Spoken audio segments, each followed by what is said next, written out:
அளவுக்கு இந்த தேசத்துல நான் தேசப்பட்டோட இருக்கேன். எந்த ஒரு மனிதனுக்கு தேசப்பட்டு இருக்கோ அந்த குடும்பம் 100% நல்லா இருக்கும்.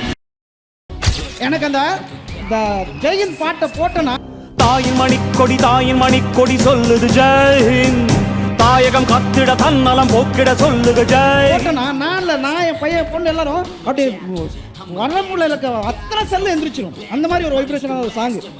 நம்ம அந்த ஒரு ப்ரோக்ராம்ல உட்காந்துருக்கோம். அங்க வந்துட்டு நான் வந்து கெஸ்டா வந்தேன், என்ன கூப்பிட்டாங்க. இங்க எதுவுமே வேணாம், இங்க யாருமே கெஸ்ட் கிடையாது. யாரோ ஒருத்தர் இன்வைட் பண்ணி வந்து உட்கார்ந்தோம்ல, அட்லீஸ்ட் பிசினஸ் பண்ணணும் இல்ல ஏதோ இன்வைட் பண்ணிருக்காங்கன்னு சொல்லி அவங்களாம் கொஞ்ச நேரத்துக்கு அப்படி உட்காந்துக்காம கொஞ்சம் ஃப்ரீ ஆயிடுங்க. ஏன்னா பயங்கர திறமைசாலி.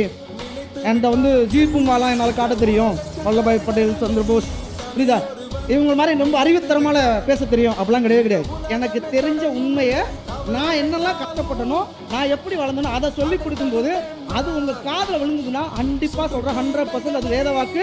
நிச்சயமாக அந்த வாழ்க்கை உங்க அதை கேட்குறவங்க அத்தனை பேருடைய குடும்பம் நல்லா இருக்கும்.